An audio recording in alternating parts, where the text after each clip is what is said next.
Hi viewers, welcome to my kitchen. Banu கைமணம். இன்றைக்கி பஞ்சு மாதிரி சாஃப்டான ஒரு சப்பாத்தி, அதுக்கு தொட்டுக்கிறதுக்கு என்னோடய ஸ்டைலில் ஒரு பால் கறி.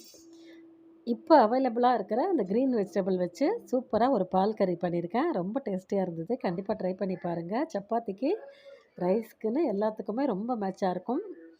நீங்களும் செஞ்சு பாருங்கள். உங்களுக்கு எப்படி வந்ததுங்கிற உங்கள் ஃபீட்பேக்கையும் எனக்கு சொல்லுங்கள்.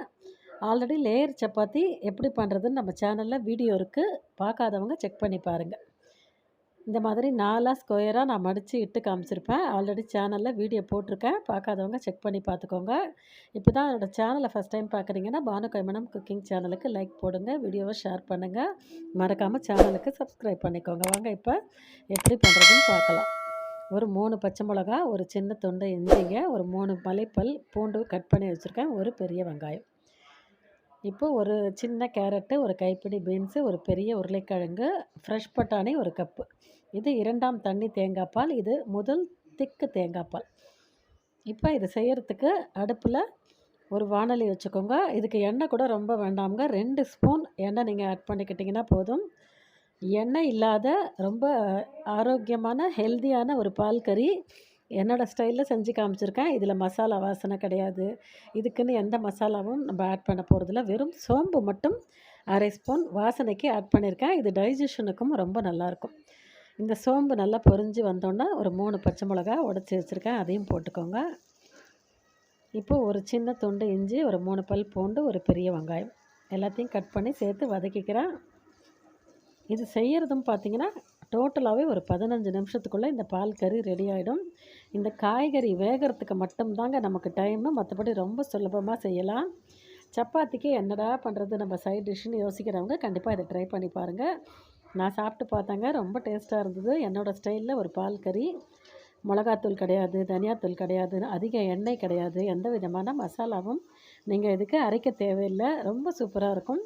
ரொம்ப சிம்பிளானதுங்க, ரொம்ப ஹெல்த்தியானது, ரொம்ப ரொம்ப டேஸ்டியானதும் கூட. இப்போ இந்த காய்கறிலாம் சேர்த்துட்டு இப்போ நான் 2வது தண்ணி தேங்காய் பால் ஆட் பண்ணிக்கிறேன். இந்த தேங்காய் பால்லையே தாங்க இது வேகணும். மூடி குக் பண்ணாதீங்க, ஒரு மாதிரி திரியாகிடும். நான் ஒரு செகண்ட் மூடி வச்சுட்டு அப்புறம் திறந்து குக் பண்ண போகிறேன். இப்போ வீடியோக்காக நான் உங்களுக்கு ஒரு 2 நிமிஷம் மூடி வச்சு குக் பண்ணி காமிக்கிறேன். நீங்களும் ஒரு 2 நிமிஷம் மூடி வைக்கலாங்க, அதுக்கப்புறம் திறந்து விட்டுருங்க மூடியை. இந்த தேங்காய் பாலில் இந்த காய்கறி மூழ்கிற அளவுக்கு இருக்குது பாருங்கள், இது கரெக்டாக இருக்குது. ஒரு 2 நிமிஷம் இது அப்படியே இருக்கட்டும் சிம்மில். அதுக்கப்புறம் நான் திறந்து வச்சு குக் பண்ணுறேன். இப்போ திறந்து விட்டுட்டேன் பாருங்கள். திறந்து விட்டு குக் பண்ணிக்கோங்க, அப்போ தான் பால் வந்து திரியாக ஆகாமல் சூப்பராக இருக்கும். இது ஒரு 1/4 பங்கு குக் ஆகிருக்குங்க, இன்னும் கொஞ்சம் குக் ஆகணும். இப்போ இதுக்கு தேவையான உப்பு சேர்த்துக்கோங்க. இதை நீங்கள் வெள்ளையாகவே செஞ்சிங்கன்னா ரொம்ப டேஸ்ட்டாக இருக்குங்க. ரொம்ப வந்து சிம்பிளான ரெசிபி, ஹெல்த்தியானதும் கூட. எப்போ பாரு தேங்காய் அரைச்சி குருமா வைக்கிறோம், மிளகாத்தூள்லாம் போட்டு நம்ம எதோ செய்கிறோம் தொக்கு மாதிரி. இந்த சிம்பிளான பால் கறி நீங்கள் ட்ரை பண்ணி பாருங்களேன், ரொம்ப நல்லாயிருக்கும். உருளைக்கிழங்கு வந்துருச்சுங்க, இந்த க்ரீன் வெஜிடபிள்லாம் சூப்பராக குழஞ்சி வந்துருச்சு. இப்போ ஒரு தக்காளி பழுத்தது, கொஞ்சம் கொத்தமல்லி, ஃப்ரெஷ்ஷான கொத்தமல்லி கொஞ்சம், ஒரு பழுத்து தக்காளி பொடியாக கட் பண்ணி கடைசியில் சேர்த்துக்கோங்க. காய்கறி வெந்த பிறகு நீங்கள் தக்காளி சேர்த்திங்க அப்படின்னா கலர்ஃபுல்லாக இருக்கும் உங்கள் கிரேவி. இந்த பால் கறியிலேயே இந்த தக்காளி சேர்க்கும்போது தாங்க ரொம்ப ரொம்ப ஹைலைட்டாக இருக்கும், கலர்ஃபுல்லாக இருக்கும் இந்த பால் கறி. இப்போ முதல் திக்கு தேங்காய் பால் நான் ஆட் பண்ணுறேன். இந்த தேங்காய் பால் ஆட் பண்ணிவிட்டு ஒரு நிமிஷத்தில் நீங்கள் அடுப்பை ஆஃப் பண்ணிவிடுங்க. ஒரு கிளறி விட்டுட்டு ஒரே ஒரு நிமிஷம் இருக்கட்டும், அதுக்கப்புறம் அடுப்பை ஆஃப் பண்ணிவிடுங்க. இது கொதிக்க வேண்டாம். இதில் இருக்கிற உருளைக்கிழங்கெல்லாம் கரண்டியால் நல்லா மசிச்சு விட்டுருங்க. அப்போ தான் கிரேவி வந்து திக்காக சேர்ந்த மாதிரி கிடைக்கும் உங்களுக்கு. இது ஆறின பிறகு நல்ல கெட்டியாகிடும், ரொம்ப ரொம்ப டேஸ்டியாக இருக்கும்.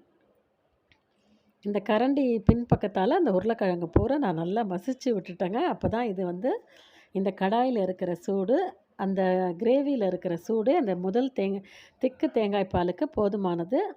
தேங்காய் பால் ஊற்றின பிறகு நீங்கள் கொதிக்க வைக்கக்கூடாது. ரொம்ப சுலபமாக செய்யலாம், ரொம்ப ரொம்ப டேஸ்டியாகவும் இருக்கும். சப்பாத்திக்கு ஒரு சரியான காம்பினேஷன். நீங்களும் செஞ்சு பாருங்கள். நான் வெள்ளையாகவே வச்சுருக்கேன். வெள்ளையாகவே இருந்தது அப்படின்னா பார்க்குறதுக்கு கலர்ஃபுல்லாக ரொம்ப பியூட்டிஃபுல்லாக இருக்குங்க. உங்களுக்கு கலர் போட பிடிக்கும்னா ஒரு சிட்டிகை நீங்கள் மஞ்சப்பொடி கூட ஆட் பண்ணிக்கலாம், அதுவும் நல்லாயிருக்கும். இப்போ லேயர் சப்பாத்திக்கு இந்த மாதிரி ஆறின பிறகு அந்த பால் கறி நான் சர்வ் பண்ணுறேன் பாருங்கள், நல்லா திக்காக இருக்கும். இது லேயர் சப்பாத்தி. ஆல்ரெடி நம்ம சேனலில் லேயர் சப்பாத்தி எப்படி பண்ணுறதுன்னு வீடியோ போட்டிருக்கேன், அதையும் பாருங்கள். இப்போ இந்த பால் கறி எவ்வளோ திக்காக இருக்குது பாருங்கள். ஆறின பிறகு ரொம்ப டேஸ்ட்டாக இருக்கும் சப்பாத்தி கூட. ரொம்ப சிம்பிளாக ரொம்ப ஈஸியாக செய்யலாம்.